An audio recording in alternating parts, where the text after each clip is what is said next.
एक है दिनेश और एक हूं मैं, गुरु बराड़। दिनेश ने पहले स्कूल के अंदर अच्छे से पढ़ाई की, उसके बाद में कई साल लगाकर डिग्री ली और अब जॉब कर रहा है। और दूसरी तरफ हूं मैं, गुरु बराड़, जो कि 8वीं के बाद में कभी ढंग से स्कूल गया ही नहीं। दिनेश सुबह 6 बजे उठता है क्योंकि उसको उठकर नौकरी करने के लिए आना होता है, लेकिन वहीं पे मैं आराम से 10 बजे उठता हूँ क्योंकि मैं रात को पार्टी वार्टी करके लॉन्ग ड्राइव पर जाके आया होता हूँ। दिनेश सुबह सुबह उठ के अपनी बीवी की गालियां खाता है, लेकिन वहीं पे मैं आराम से उठकर अपनी गर्लफ्रेंड्स की मीठी मीठी बातें सुनता हूँ। वो उठते ही जल्दी से तैयार होता है, सूट वूट पहनकर जॉब करने जाने के लिए। वो सबसे पहले लोकल बस के अंदर बैठता है, फिर लोकल ट्रेन के अंदर, और फिर वो जॉब करने के लिए जाता है। और उसी टाइम में मैं अपनी गर्लफ्रेंड के साथ में लॉन्ग ड्राइव पर जाता हूँ। दिनेश तो पूरा साल काम करता है बिना छुट्टी लिए, और उसी टाइम में मैं ट्रैवल करता हूँ, अच्छी अच्छी जगहें देखता हूँ, बहुत पैसा उड़ाता हूँ। दिनेश जो है वो महीने का कोई भी पैसा नहीं बचा पाता, लेकिन वहीं पे मैं अपनी मंथली इनकम का 95% बचा लेता हूँ, और सिर्फ 5% खर्चा करने के बाद भी उससे 100 गुना बढ़िया जिंदगी जीता हूँ। दोस्तों, इसकी वजह पता है क्या है? कि जो दिनेश है उसका सिर्फ एक ही एसेट है, यानी कि एक ही जगह जहां से उसको पैसा आता है, वो है उसकी जॉब। और मेरे यहाँ पे दर्जनों एसेट्स हैं, यानी कि 10 से ज्यादा ऐसी चीजें जहां से मेरे को हर महीने पैसा आता है। अब मान लो एक इंसान है जिसके पास में सिर्फ एक ही एसेट है, उसकी जॉब, जिससे वो महीने के 1 लाख रुपए कमाता है। सिटी में रहता है तो उसका सारा पैसा उड़ जाता है और 1 लाख का खर्चा कर देता है। और वहीं पे एक इंसान है जिसके पास में 10 एसेट्स हैं, सभी से वो भी 1-1 लाख रुपए कमाता है, लेकिन 1 लाख रुपए का खर्चा करने के बाद महीने का उसका 9 लाख रुपया बच जाता है। दोस्तों, यह है पावर एसेट्स की। इसी वजह से मैं आपको इस वीडियो में बताने वाला हूँ 15 ऐसे एसेट्स जिनको अगर आपने ढंग से बना लिया ना, तो आप 1 करोड़ रुपया कमा सकते हो। और ये 1 करोड़ में पूरी जिंदगी का नहीं, बल्कि 1 महीने का बोल रहा हूँ। दोस्तों, हमारा पहला एसेट है बिजनेस। दोस्तों, बिजनेस एक ऐसी चीज है जिसमें आप लोगों के टाइम से पैसा कमाते हो, और बिजनेस एक सबसे बड़ी अपॉर्चुनिटी देता है। बिजनेस में आप 10 लोगों के टाइम से भी, 100 लोगों के टाइम से भी, 1000 लोगों के टाइम से भी, और लाख लोगों के टाइम से भी पैसा कमा सकते हो। ये कैसे होता है, चलो मैं आपको समझाता हूँ। दोस्तों, इंडिया के सबसे अमीर इंसान मुकेश अंबानी क्या करते हैं? आप कहोगे कि मुकेश अंबानी तो बिजनेस करते हैं। मैं आपसे पूछूं किस चीजें करते हैं? आप कहोगे कि यार हमें ज्यादा तो उनके बिजनेस का पता नहीं है, लेकिन हमें जियो का पता है कि जियो मुकेश अंबानी की है। चलो ठीक है, इसका एग्जांपल ले लेते हैं। मुकेश अंबानी अब जियो के 40 करोड़ से ज्यादा कस्टमर्स हैं, यानी कि 40 करोड़ से ज्यादा इंडिया के लोग ऐसे हैं जिनके पास में जियो की सिम है। और मुकेश अंबानी के जियो का रिचार्ज हर महीने एक इंसान 100 रुपया करवाता है। 40 करोड़ लोगों ने 100 रुपये दिए तो हर महीने कमाई होगी 4000 करोड़ से ज्यादा की। और जो लोग 100 रुपया दे रहे हैं उनको कोई फर्क भी नहीं पड़ता, क्योंकि यार अगर कोई महीने का 30,000 कमा रहा है उसके लिए 100 रुपये क्या ही बड़ी बात है। लेकिन अगर वही 100 रुपये को 40 करोड़ लोगों से लिया जाए तो भाई बहुत ही बड़ी बात है।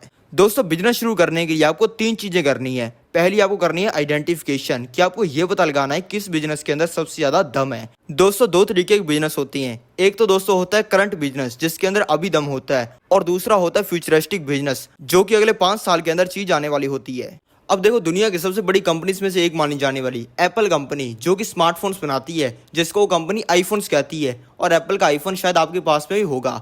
अब देखो, एप्पल कंपनी ने मेनली स्टार्ट किया था स्मार्टफोन्स को बनाना, लेकिन आप ये बताओ कि अगर एप्पल कंपनी ना होती तो स्मार्टफोन्स ना आते? आप कहोगे यार एप्पल ना होता तो भी ऑरेंज आ जाता, जो कि वैसे स्मार्टफोन बनाता। लेकिन एप्पल कंपनी इसी वजह सक्सेसफुल हुई क्योंकि उसने स्मार्टफोन आने से पहले ही 5 साल पहले ही काम करना स्टार्ट कर दिया।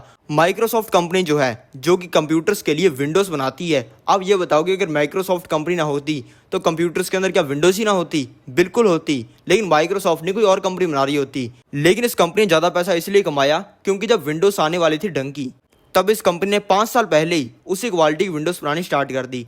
Amazon कंपनी जो कि डिलीवरीज करती है, आप भी Amazon से सामान मंगाते रहते होगे, या फिर एक ना एक बार तो आपने मंगवाई होगा।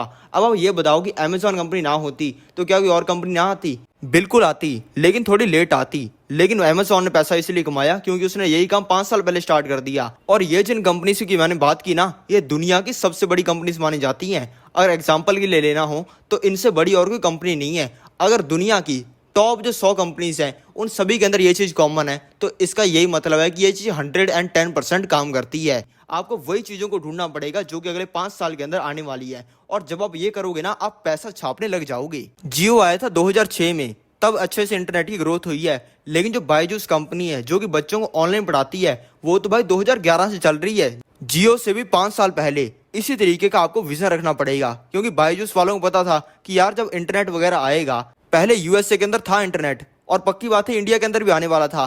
इसी वजह से जब इंडिया के अंदर इंटरनेट आया तब बहुत फायदा उठाया बायजूस कंपनी ने और आज इनकी वैल्यूएशन 1 लाख करोड़ से भी ज्यादा की है। इसी गेम को आपको समझना है और वही काम करना है जो कि अगले 5 साल के अंदर होने वाला है। फिर ये जब आपने आइडेंटिफिकेशन कर ली ना, तब आपको करना है दूसरा काम, आपको एग्जीक्यूट करने लग जाना है अपने बिजनेस प्लान्स को। अगर आपके पास में 100 ऐसे बिजनेस प्लान्स हैं जो कि भाई जबरदस्त हैं, जिनको अगर कोई इंसान कर लेता है ना, उसको भाई महीने के 100 करोड़ कमाने से किसी का बाप नहीं रोक सकता। लेकिन अगर आप उन पर कोई एक्शन नहीं लेते हो ना, कोई आपकी जिंदगी के अंदर चेंज नहीं होगा। इसी वजह से कोई भी छोटा बिजनेस आइडिया आपके पास में हो, उसको एग्जीक्यूट करना स्टार्ट करो। कोई भी चीज़ अपने दिमाग के अंदर थोड़ा टाइम से ज़्यादा नहीं रखनी चाहिए, बस जब थोड़ा सा टाइम हो जाए ना, तभी उसको एग्जीक्यूट कर दिया करो। तीसरा काम आपको ये करना है कि उसी बिजनेस से पैसा कमाना स्टार्ट कर देना है। स्टार्टअप्स के साथ में ये चीज़ होती है। ये कैसे होती है, चलो मैं आपको इसको चार्ट में समझाता हूँ। अब मान लो एक स्टार्टअप है जो कि कोई भी काम कर रहा है, मान लो मेकअप्स का काम कर रहा है। पहले वाले कुछ साल तो वो कंपनी कुछ पैसा ही नहीं कमाएगी, फिर फंडिंग वंडिंग उठा के वो कंपनी पैसा कमाना स्टार्ट करेगी। मान लो वो कंपनी चलनी स्टार्ट हो गई और उस कंपनी ने पहले ही साल प्रॉफिट किया 5 करोड़ रुपए का। और उस कंपनी का मालिक तब क्या सोचेगा, वो सोचेगा कि यार ये 5 करोड़ रुपया है ना, इससे वो मौज मस्ती नहीं करती हैं, 100% इसी पैसे को वापस कंपनी के अंदर लगा देते हैं। इसके अंदर कोई दिक्कत तो नहीं है, लेकिन 100% वापस पैसे को लगाना ये गलत बात है। वो पैसा लगा देगा और उससे कंपनी चल भी जाएगी। दूसरे साल कंपनी ने प्रॉफिट कर लिया 10 करोड़ का, अगले साल उसका मालिक वापस से सोचेगा कि पहले इसके अंदर पैसा लगाया था, अब भी इसके अंदर पैसा लगाते हैं, कंपनी और ग्रो करेगी। तीसरे साल कंपनी ने कमाया 20 करोड़, फिर से वो इंसान यही गलती करेगा, वापस 100% पैसा उसी कंपनी के अंदर ठोक देगा। लेकिन चौथे साल पता क्या होगा, चौथे साल सारा मार्केट डिस्टर्ब हो जाएगा। क्योंकि भाई बिजनेसेस पूरी जिंदगी तक लास्ट नहीं करते हैं, ये बिजनेसेस लास्ट करने वाला काम है बिलियनर्स का, रतन टाटा, गौतम अडानी, इन लोगों का। हमारा काम नहीं है, हमारा काम है पैसा कमाने का जल्दी से जल्दी। चौथे साल कंपटीटर आ जाएगा, मार्केट के अंदर रूल्स बदल जाएंगे और सब कुछ चेंज हो जाएगा और उस इंसानी कंपनी का प्रॉफिट रह जाएगा 10 लाख रुपए का और वो इंसान 100% बर्बाद हो जाएगा।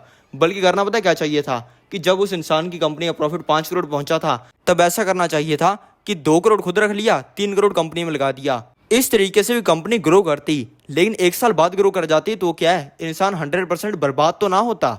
इसीलिए जब आपका बिजनेस चल जाए तब आपको उससे पैसा कमाना स्टार्ट कर देना है। दूसरा एसेट है आपका टाइम। टाइम सिर्फ आपका एसेट ही नहीं है, टाइम लोगों का भी एसेट है और लोगों के टाइम से आप पैसा भी बहुत ज़्यादा कमा सकते हो। समझो कैसे। अब देखो एक बिल्डिंग बन रही है, मान लो ऑफिस की बिल्डिंग बनाने के लिए जो ईंटें लगने वाली हैं, उनको लगाने के लिए मजदूर रखे हुए हैं, वो ईंटें लगा रही हैं। अब देखो मजदूर जो होता है वो सबसे ज़्यादा दुखी इंसान होता है इस दुनिया का, क्योंकि उसको सबसे कम पैसा मिलता है और सबसे ज़्यादा मेहनत भी वही करता है। और दोस्तों इसकी वजह पता है क्या है, कि मजदूर सबसे कम बुद्धि लगाता है। उसे बस इतना सी काम है कि मेरे से ईंटें उठवा लो, मैं रख दूंगा, मेरे को 300 रुपये दिहाड़ी दे देना, मैं जाके पौवा पी लूंगा और जाके सो जाऊंगा। और वो यही करता है। मजदूर का यूज करके पैसा कमाता है मिस्त्री मजदूर के साथ में बीड़ी सुलगाकर बैठा होता है। मिस्त्री का काम मजदूरों पर ही नजर रखना होता है। उसका काम ये होता है कि दीवार मजदूर सही से बना रहे हैं या नहीं, उसकी किस तरीके से कंस्ट्रक्शन हो रही है, कौन सा मजदूर काम कर रहा है, कौन सा नहीं कर रहा है। और इस तरीके से जो मिस्त्री है वो मजदूर के टाइम से पैसा कमाता है। और जो मिस्त्री है उसके टाइम से पैसा कमाता है ठेकेदार। जो ठेकेदार होता है वो कंस्ट्रक्शन प्रोजेक्ट लेता है। यानी कि मान लो किसी ने बिल्डिंग बनानी है या फिर किसी कंपनी ने, तो ठेकेदार कहेगा कि मैं आपकी बिल्डिंग बना के दे दूंगा, बस आप मेरे को पैसे दे दो। फिर ठेकेदार मिस्त्री रखता है, मजदूर रखता है और इन दोनों के टाइम से पैसा कमाता है। और मान लो इन तीनों ने मिलकर एक बिल्डिंग बना दी और वो बिल्डिंग जिस कंपनी ने बनवाई है उस कंपनी ने अपने एम्प्लॉयज़ को उस बिल्डिंग के अंदर बिठा दिया और उन सभी एम्प्लॉयज़ ने उस बिल्डिंग के अंदर बैठकर दिन रात काम करना स्टार्ट कर दिया। अब वो दिन रात काम कर रहे हैं एक ऐसी कंपनी के लिए जो कि उनको सैलरी दे रही है और उन एम्प्लॉयज़ से पैसा कमा रहा है बिजनेसमैन, जिसने उन एम्प्लॉयज़ को रखा हुआ है उस बिल्डिंग के अंदर। सभी लोगों को लगता है कि यहाँ पे गेम खत्म हो गई, लेकिन मेन तो गेम यहीं से शुरू होती है। बिजनेसमैन जब पैसा कमाएगा तब वो क्या करेगा, तब वो खर्चा करेगा। आप जो खर्चे करते हो वही खर्चे वो अमीर इंसान करेगा। अब अगर कोई अमीर इंसान बन गया है तो भाई बिना चड्डी के थोड़ी घूमेगा, चड्डी खरीदेगा ना, बनियान आपकी तरह ही पहनेगा ना। यही चीज़ अप्लाई होती है अमीर इंसान के ऊपर। दोस्तों जब अमीर इंसान के पास में बहुत सारा पैसा आ जाएगा तब वो क्या करेगा, आपसे मैं पूछ लेता हूँ कि आप क्या करोगे। आप जितना महीने का पैसा कमाते हो या फिर नहीं कमाते, चलो छोड़ दो, आपके पास महीने का 1 करोड़ रुपया आना स्टार्ट हो जाए, आप क्या करोगे। आपके बैंक अकाउंट में जब इतना पैसा ट्रांसफर होगा ना, आप ये बिल्कुल भी नहीं सोचने वाले हो कि इस पैसे को मैं कहाँ पर लगाऊं जहाँ से ज़्यादा रिटर्न मिल जाएगा, इस पैसे को मैं कैसे कई गुना कर सकता हूँ, इस पैसे से मैं और कौन से बिजनेस कर सकता हूँ। बिल्कुल भी नहीं भाई, सवाल ही नहीं उठता। आप सबसे पहले यही सोचोगे कि इस पैसे से मैं किन किन चीज़ों के ऊपर खर्चा करूं, इसके ऊपर इतना खर्चा कर दूं, इससे मैं गाड़ी खरीद लूं, बाइक खरीद लूं, नया घर खरीद लूं, अपनी बीवी को अच्छी सी ज्वेलरी दिला दूं। आप इस सब के बारे में सोचोगे। लेकिन दोस्तों एक चीज़ सोचो, अमीर इंसान जो खर्चा करता है वो दो तरीके के खर्चे करता है। एक तो जो नॉर्मल खर्चे होते हैं, जो ज़रूरतें होती हैं उनके ऊपर, और दूसरा होता है मौज मस्ती के ऊपर। अब मौज मस्ती के अंदर चीज़ वेरी कर सकती है। अब मान लो एक इंसान ने गाड़ी खरीदनी है लग्जरी, उस इंसान के दिमाग के अंदर ये चीज़ आएगी कि कौन सी गाड़ी खरीदूं, मर्सिडीज़ खरीदूं, ऑडी खरीदूं, लैम्बोर्गिनी खरीदूं, बेंटले खरीदूं या फिर बुगाटी खरीदूं। लेकिन अगर किसी इंसान ने मैगी खानी है, उसके दिमाग के अंदर क्या आएगा कि भाई मैं जापान से मंगाकर 80,000 रुपये के नूडल खा लूँ? बिल्कुल भी नहीं आएगा। मैं बहुत पैसा कमाता हूँ लेकिन खाता मैं भी मैगी हूँ, अगर मेरे को खानी हो तो। इसी तरीके से जो इंसान एक्स्ट्रा ऑर्डिनरी खर्चे करने वाला है उसमें तो बैरी करता है कि वो इंसान किस चीज़ के ऊपर खर्चा करेगा, कौन सी वो लग्जरी गाड़ी खरीदेगा। लेकिन भाई वो नूडल्स तो सेम ही खाएगा ना, खाएगा तो मैगी। इसी वजह से चलो मैं आपको एक चीज़ समझाता हूँ जो सुन के आपके होश उड़ जाएंगे। अब एक चीज़ देखो, मान लो एक इंसान ने कहा कि यार आज मैगी खाते हैं। मैगी उसने लाई दुकान से खरीद कर, और वो मैगी उसने अपने घर में बनवा कर अपनी मम्मी से खा ली। मैगी बनाती है नेस्ले कंपनी, और जितने भी ज़्यादातर आप प्रोडक्ट यूज़ करते हो ना, उनमें से काफ़ी प्रोडक्ट्स को नेस्ले कंपनी बनाती है। अगर आप कॉफ़ी यूज़ करते हो, काफ़ी ज़्यादा चांस है कि वो नेस्ले की होगी। अगर आप किटकैट खाते हो तो वो भी नेस्ले की है। इस तरीके बहुत सारे प्रोडक्ट्स हैं जो कि नेस्ले कंपनी बेचती है। ये कंपनी की दोस्तों मार्केट कैप देखो, यानी कि इस कंपनी की वैल्यूएशन कितनी है। इस कंपनी की वैल्यूएशन है 2,20,000 करोड़ की। यह नेस्ले कंपनी का शेयर, उसका प्राइस किस तरीके से बढ़ा है। अगर आपको नहीं पता है कि शेयर क्या होता है तो आप वो चिंता छोड़ दो, आगे मैं आपको वीडियो में समझा दूंगा। लेकिन आप जो मेन मुद्दे की बात है वो समझो। 2009 में इसका एक शेयर आता था 1,400 रुपये का, मोटा मोटा 1,500 रुपये मान लो। और आज के समय में इसका शेयर एक पता कितने का आता है? आज के समय में इसका एक शेयर आता है 22,000 रुपये का। यानी कि वहां से मोटा मोटा 14 गुना हो गया। 10,000 लगाए होते तो 1,40,000 रुपये बन सकते थे। अमीर इंसान क्या करेगा? फोन के ऊपर अपने वेले टाइम में सपना चौधरी का डांस देखेगा। सपना चौधरी का डांस किसके ऊपर देखेगा? अपने फोन के ऊपर देखेगा जिसमें जियो की सिम है, जिससे मुकेश अंबानी पैसा कमा रहे हैं। इसका शेयर 2015 में आता था 500 रुपये का, और आज के समय में इसका एक शेयर आता है 2,500 रुपये का। यानी कि वहां से 4 गुना हो गया। फिर उस इंसान का मन करेगा कि यार गाड़ी अपने खरीद ली है, अब थोड़ा भौकाल मचाने के लिए ना, पटाखे वटाखे फोड़ने के लिए अपने मोटरसाइकिल से एक बुलेट खरीद लेते हैं। बुलेट खरीद लेगा वो। बुलेट भाई कौन सी कंपनी बनाती है? बुलेट बनाती है आइशर मोटर्स कंपनी। अब दोस्तों आइशर मोटर का एग्जांपल लें। अब अगर आपने 2009 में इसका 20 रुपये का शेयर खरीदा होता, आपका क्या लगता? सिर्फ पैसे लगते, और आपने मेहनत तो कोई भी नहीं की उसके अंदर कंपनी में। उसके बाद में शेयर बढ़ा है, आपने उसके अंदर कुछ किया? बिल्कुल भी नहीं किया।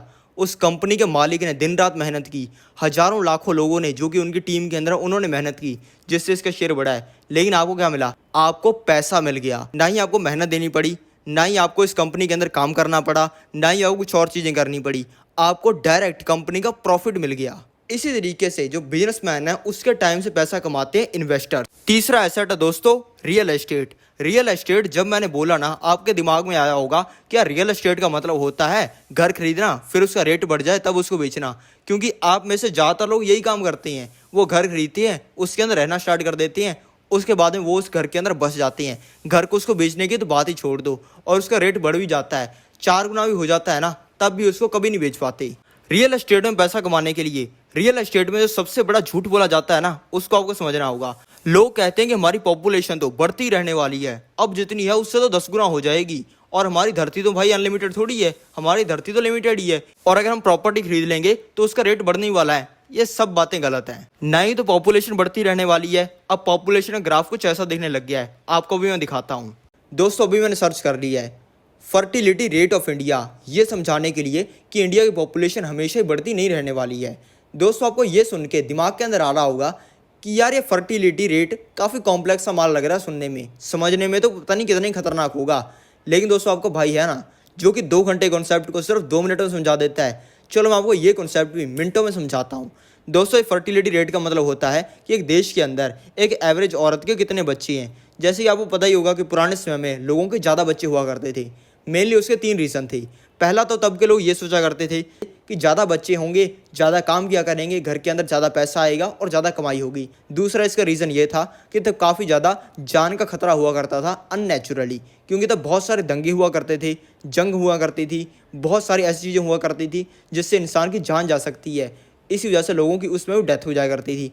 और तीसरा रीज़न ये था कि तब लोगों की नेचुरल डेथ काफ़ी ज़्यादा होती थी। अब दोस्तों आज के समय में साइंस ने बहुत ज़्यादा तरक्की की है। आज के समय में बड़ी से बड़ी बीमारी का इलाज हो जाता है थोड़े से पैसे में ही, जो कि पुराने समय में नहीं होता था। अब आपको फर्टिलिटी रेट का मतलब समझ में आ चुका होगा कि एक देश के अंदर एक एवरेज औरत ने उस साल कितने बच्चे पैदा किए हैं। दोस्तों 1960 में ये रेट थी 5.92 की। 0.92 किसका बच्चा होता है दोस्तों? इसका मतलब ये नहीं है कि किसी का 0.92 बच्चा था। ये दोस्तों आपको एवरेज बताने के लिए दिया हुआ है। एवरेज के जो नंबर होते हैं वो इसी तरीके के आते हैं ताकि एग्जैक्ट कैलकुलेशन लगाई जा सके। फिर 1970 में ये रेट रहेगा सिर्फ 5.62, यानी कि बस आधा ही कम हुआ। फिर एक रेट ड्रास्टिकली गिरा और 1980 के अंदर एक एवरेज औरत के सिर्फ बच्चे रह गए 4.78। सन 2000 में एक औरत के एवरेज सिर्फ 3.35 बच्चे रह गए, मोटे मोटे 3 बच्चे रह गए। फिर ये और ज़्यादा गिरा क्योंकि दोस्तों हर साल गिरते ही जा रहा है। और आज से सिर्फ 3 साल पहले 2020 में डाटा जब निकाला गया था तब पता चला कि इंडिया में एवरेज औरत के 2 बच्चे होते हैं। इससे आपको एक चीज़ समझ में आ रही है, ये फर्टिलिटी रेट गिरता जा रहा है। और जब भाई ये एवरेज 1 से भी कम चली जाएगी ना, तब पॉपुलेशन गिरनी स्टार्ट हो जाएगी। और आने वाले 10-20 साल के अंदर ये एक्सपेक्टेड है कि दुनिया की जो पॉपुलेशन है वो गिरनी स्टार्ट हो जाएगी। मेन पैसा है दोस्तों रियल एस्टेट को रेंट पे देने पे। आज के समय में आप मेट्रो सिटीज़ में देखोगे तो आपको एक चीज़ दिखेगी कि वहाँ पर 2 करोड़ का फ्लैट होता है, उसका 30,000 रुपये रेंट होता है। आपको सुनने में लग रहा होगा कि यार 30,000 रेंट बहुत ज़्यादा हो गया, लेकिन आपको उसके डाउन साइड से दिखती। आपको ये नहीं दिखेगा कि जिस इंसान का 2 करोड़ का फ्लैट है भाई 7-8 हज़ार तो उसकी वो मेंटेनेंस भरता है, ऊपर से भाई 2-3 हज़ार रुपये हर महीने उसके टैक्स के लग जाते हैं, यानी कि उसको 30,000 में से सिर्फ 20,000 रुपये बचता है। और भाई ज़्यादातर लोगों को तो ये भी नहीं बचता। लेकिन मान लेते हैं भाई 2 करोड़ के फ्लैट के ऊपर 20,000 रुपये बच रही हैं, तो भाई साले कितने बचेंगी? सिर्फ मोटी मोटी कैलकुलेशन को समझते हैं। 2 करोड़ के फ्लैट के ऊपर 2,40,000 रुपये कमा भी लिए तो सिर्फ वो 1% कमाई हुई इस फ्लैट के ऊपर। इससे अच्छा तो बैंक एफडी के अंदर अपना पैसा डालो, 6-7% तो मिल जाएगा साल का। और भाई रियल एस्टेट उसमें पैसा है जिसके अंदर आप अपनी प्रॉपर्टी को रेंट के ऊपर देते हो। यहाँ पे मुंबई के थाने में आप अगर एक दुकान खरीदोगे ना, आपको भाई ठीक ठाक सी जगह के ऊपर ना 30 लाख रुपए में बढ़िया दुकान मिल जाएगी। और उसका भाई रेंट भी होगा महीने के 30,000 रुपये का, महीने के 30,000 रुपये। और कोई उसकी ज़्यादा मेंटेनेंस भी नहीं होगी। थोड़ा मोटा टैक्स लग गया, मान लो 5,000 रुपये टैक्स लग गया, महीने के बचे 25,000 रुपये और साल के बच गए 3 लाख रुपये 30 लाख की दुकान के ऊपर, यानी कि 10% रिटर्न मिल गया। इसी वजह से अगर आपको रियल एस्टेट के अंदर एसेट बनाना है तो आपको हमेशा वही एसेट बनाना चाहिए जिसको आप रेंट के ऊपर दो और उससे आपकी कमाई हो। लेकिन ये चीज करने के लिए आपको काफी ज्यादा एक्सपीरियंस भी चाहिए। चौथा एसेट दोस्तों गोल्ड। अब गोल्ड एक ऐसी चीज है जिसको कोई भी इंसान अपने घर पे नहीं बना सकता। गोल्ड निकालने का सिर्फ एक ही तरीका है कि भाई जमीन से खोदो, वहां से गोल्ड निकालो, और वो भी धरती के ऊपर लिमिटेड है। जितना है उतना है, उससे ज्यादा वो बढ़ेगा नहीं। इसीलिए जो गोल्ड की सप्लाई है वो लिमिटेड है और इसका प्राइस ज्यादा होने की वजह है कि इसकी डिमांड अनलिमिटेड है। अब आप चाहते हो ना गोल्ड खरीदना, अगर आपके पास में पैसा आ जाए तो आप गोल्ड खरीदोगे ना, अपनी मम्मी को दिलाओगे, पापा को दिलाओगे, भाई बहन को दिलाओगे, यानी कि हर कोई इसको खरीदना चाहता है। लेकिन इसकी सप्लाई लिमिटेड होने की वजह से इसका रेट इंक्रीज होता रहता है। दोस्तों चलो अब देखते हैं गोल्ड की हिस्ट्री, क्योंकि दोस्तों किसी भी चीज को समझने के लिए उसकी हिस्ट्री देखना बहुत ज्यादा जरूरी है। ये मैं आपको समझाऊंगा आगे क्यों। दोस्तों सन 1900 में जो आज इस समय में 1 किलो गोल्ड आता है ना 60 लाख रुपए का, उससे सन 1900 में एक बकरी आती थी। ये सुन के आपको हैरानी हो रही होगी कि यार 1 किलो गोल्ड से एक बकरी, ये बात सच भी है? दोस्तों ये बात 100% सच है, क्योंकि दोस्तों तब के समय में गोल्ड का प्राइस बहुत कम होता था। 1920 में 1 किलो गोल्ड से लोग एक गाय खरीदा करते थे, फिर उस गाय को पट्ठे डालते थे, फिर पट्ठे वट्ठे डाल के उसका दूध निकाल के सारा परिवार पिया करता था। और उनको पता ही नहीं था कि इस 1 किलो गोल्ड से आने वाले समय में क्या कारनामा हो जाएगा। 1930 में 1 किलो गोल्ड से एक बैलगाड़ी आ जाया करती थी। लोग 1 किलो गोल्ड से बढ़िया बैलगाड़ी खरीदते थे, उसके ऊपर बैठकर औरतें बढ़िया अपने घर में पट्ठे लाया करती थी। 1950 में 1 किलो गोल्ड से बढ़िया नस्ल के घोड़ों की घोड़ा गाड़ी आनी स्टार्ट हो गई, जो कि भाई तब के समय की लंबोर्गिनी थी। तब के समय में जिस इंसान के पास में घोड़ा गाड़ी थी उसको तो भाई बहुत ही तगड़ा आदमी समझा जाता था। 1970 में 1 किलो गोल्ड से एक बाइक आनी स्टार्ट हो गई। जो उस समय में उस बाइक के ऊपर घूम रहे थे उनको पता ही नहीं था कि वो 80 लाख रुपए की बाइक के ऊपर घूम रहे हैं। 1990 में एक मारुति 800 आती थी। मारुति 800 ये सुन के भी आपको यकीन हो रहा है, क्योंकि भाई ये थोड़े से टाइम पहले की बात है, आज से 100 साल पहले की बात नहीं हो रही है। 2005 में इनोवा आया करती थी और तब सभी लोगों को लगता था कि भाई गोल्ड का प्राइस ना आगे बढ़ने वाला नहीं है, इसके बाद में तो गोल्ड का प्राइस कम ही होगा और भाई बिल्कुल पताल में चला जाएगा। उसके बाद में गेम ही बदल गई। 2010 में 1 किलो गोल्ड से फॉर्च्यूनर आनी स्टार्ट हो गई। फॉर्च्यूनर भाई जिससे भोकाल बनता है 1 किलो गोल्ड से आ जाती थी। और भाई आज के समय में 2023 में 1 किलो गोल्ड से आप ऑडी, BMW, मर्सिडीज किसी भी कंपनी का बेस मॉडल खरीद सकते हो। बेस मॉडल का मतलब होता है कि उस कंपनी की जो सबसे सस्ती गाड़ी है वो आप आराम से इससे खरीद सकते हो। अरे भाई, ऑडी की सस्ती गाड़ी भी 30-40 लाख रुपए की आती है। और आने वाले समय के लिए कुछ लोगों का प्रेडिक्शन है कि भाई आने वाले समय में तो 1 किलो गोल्ड से रोल्स रॉयस भी आनी स्टार्ट हो सकती है। दोस्तों, ये डाटा मैंने आपको इसलिए दिखाया कि आपको गोल्ड का पास्ट ट्रैक रिकॉर्ड समझ आए और आपको वैल्यू समझ आए कि पास्ट ट्रैक रिकॉर्ड देखने से क्या होता है। दोस्तों, आप रियल लाइफ में तो पास्ट ट्रैक रिकॉर्ड देख लेते हो। आपको किसी लड़की के साथ में प्यार हो गया, आपने अपने पापा को बताया, आपके पापा सबसे पहले ये देखेंगे कि उस लड़की का बाप क्या करता है। ऐसा तो नहीं है कि भाई उसका बाप कोई गुंडा बदमाश है और पिछले 1 साल में उसने 20 लोगों का टपका दिया। ये दोस्तों इसलिए देखा जाता है कि ये पता चल जाए कि आगे उसका ट्रैक रिकॉर्ड कैसा रहेगा। और ये आपकी सेफ्टी के लिए देखा जाता है, क्योंकि भाई आपने उस लड़की के साथ तू मैं की तो भाई आपके साथ में कुछ बुरा हो सकता है। और ये अच्छे साइड के अंदर भी काम करता है। अगर उसी लड़की का बाप कोई बहुत बड़ी पोस्ट के ऊपर है, एक बहुत ही ईमानदार सा इंसान है, आपके पापा कहेंगे कि वाह बेटा, मुझे तेरे ऊपर बहुत प्राउड है यार, आज लग रहा है तू मेरा ही बेटा है, पहले क्यों नहीं बोला शादी करवाने का, 1 हफ्ते में तेरी शादी करवा देते हैं। और ये चीज अगर आप ऑफलाइन रियल लाइफ में करते हो, जहां पे पैसे का कोई रिस्क नहीं होता, तो उस जगह पे भी तो किया करो जहां पे पैसे का रिस्क होता है। हर चीज में पैसा लगाने से पहले ये देखा करो कि पहले वो चीज कैसे चली है, पहले उसकी परफॉर्मेंस कैसे रही है। 5वां एसेट है दोस्तों नॉलेज। अब दोस्तों मेरे पास में एक से एक गाड़ी है, जबरदस्त से जबरदस्त गाड़ी मेरे पास में खड़ी हुई है, लेकिन वहीं पे एक ऐसा इंसान भी है जो कि हर संडे को मेरी गाड़ियां साफ करता है। मैं जिस घर में रहता हूँ वो बहुत बड़ा घर है। मुझे खुद कई बार लगता है कि यार इतने बड़े घर का करना क्या था, लेकिन जो मैंने काम वालियां रखी हुई हैं वो उसी घर में साफ सफाइयां करती हैं। जब मैं किसी 5 स्टार होटल के अंदर किसी बढ़िया सी कंट्री में रुकता हूँ तो भाई कोई इंसान ऐसा भी है जो कि उसी कंट्री के उसी 5 स्टार होटल के अंदर टॉयलेटें साफ करता है। जब मैं अपने दोस्तों के साथ में बहुत सारा खर्चा कर देता हूँ पार्टी करने के अंदर, तब एक इंसान ऐसा भी है जो कि उसी क्लब का फर्श एकदम रगड़ रगड़ के साफ करता है। अभी मैं कहीं पे घूमने आया हुआ हूँ और यहाँ पे मैं जिस 5 स्टार होटल के अंदर बैठा हूँ ना, इसकी ईंटें भी मजदूरों ने लगाई हैं। मैं जब अपनी गाड़ी के अंदर बैठकर गाड़ी पूरी स्पीड के अंदर भगाता हूँ और भाई उससे तगड़ी तगड़ी आवाजें निकालता हूँ जिससे पूरा शहर हिल जाता है, उस गाड़ी में डलने वाला तेल भी गरीब लोग निकाल रहे हैं। लेकिन दोस्तों मेरे अंदर और उन लोगों के अंदर फर्क क्या है, मेरी पूरी बॉडी वैसी काम करती है जैसे उनकी करती है, लेकिन दोस्तों फर्क है सिर्फ नॉलेज का। मेरे पास में जो नॉलेज है वो उनके पास में नहीं है। और दोस्तों इसकी वजह पता है क्या है, कि मैं हर जगह से नॉलेज गेन करता हूँ, मेरे को कोई भी अहंकार नहीं है। मैं एक बार जा रहा था, मैंने एक भिखारी को बैठे हुए देखा, मैंने उस भिखारी को पैसे दे दिए, लेकिन भाई मैं सिर्फ आंखों से ही इंसान का सारा सिस्टम पता लगा लेता हूँ। उसकी आंखें शेर की तरह थी और मैंने उससे पूछा कि भाई तुम पहले क्या करते थे। उस इंसान ने कहा कि पहले मेरी कार्डबोर्ड की फैक्ट्री थी। और मेरे को भाई आज के समय में कार्डबोर्ड की फैक्ट्री के बारे में सब कुछ पता है कि उसको सेटअप करने के अंदर कितनी कॉस्ट आती है, उसके अंदर इक्विपमेंट रखते हैं वो कितने के लगते हैं, उसको रन करने के लिए कितने लोग रखते हैं, उनको कितनी सैलरी देनी पड़ती है, उसके अंदर कितने का इन्वेस्टमेंट लगता है, कितने का प्रॉफिट आता है, कौन सी मिस्टेक्स वैसी फैक्ट्री के अंदर नहीं करनी होती है और कौन सी मिस्टेक्स उस इंसान ने की जिससे वो बर्बाद हो गया। ये सुनने के बाद में मैंने उस इंसान की काफ़ी हेल्प भी की और आज के समय में वो इंसान काफ़ी अच्छा कर रहा है। इसी तरीके से आपको नो मैटर वट हर चीज़ से नॉलेज गेन करनी है। नॉर्मल लोग जो होते हैं उनकी नॉलेज का चार्ट ऐसा दिखता है जो कि यहाँ पे लेफ्ट में बना हुआ है। दोस्तों नॉर्मल लोगों की नॉलेज कम होती रहती है। और दोस्तों सबसे बड़ा फैक्ट ये है कि किसी भी इंसान की नॉलेज कभी भी कम नहीं होती। अब आप कहोगे कम भी होती रहती है और कम भी नहीं होती, इसका क्या मतलब होता है? दोस्तों इसका मतलब ये है कि लोगों की नॉलेज तो उतनी रहती है, लेकिन वो अपने दिमाग के अंदर बकवास भरते रहते हैं जिससे उनकी बुद्धि कम होती रहती है और वो दिनों दिन बेवकूफ़ बनते जाते हैं। इसलिए आपको कभी हैरान नहीं होना चाहिए देखकर कि कोई इंसान काफ़ी ज़्यादा उम्र के अंदर बड़ा हो रहा है और बड़ा होने के साथ में वो बेवकूफ़ बनता जा रहा है। इसका डायरेक्टली यही मतलब है कि वो दिनों दिन अपने दिमाग के अंदर बकवास भर रहा है जिससे उसका दिमाग कम काम कर रहा है और उसकी जो नॉलेज है वो ढकी जा रही है उसकी बकवास से। दोस्तों मेरी नॉलेज ये राइट साइड के अंदर चार्ट दिया हुआ है ना, इसी तरीके से डेली बढ़ती है, क्योंकि अगर मैं छोटा छोटा काम कर रहा हूँ ना, उससे मैं कुछ ना कुछ सीख लूंगा। अगर मैं किसी अननोन जगह पर पेट्रोल पंप पे गया तो मुझे पता लग जाएगा कि ये पेट्रोल पंप वाला इंसान महीने कितना पैसा कमाता होगा और ये हर चीज़ के ऊपर अप्लाई होती है। और मैं अपने दिमाग के अंदर बकवास भरने की जगह हर टाइम नॉलेज ही भरता हूँ। इसी वजह से मेरे जैसे जो टॉप 1% में लोग आते हैं उनकी नॉलेज ये राइट साइड में जो ग्राफ है उसी तरह से बढ़ती रहती है।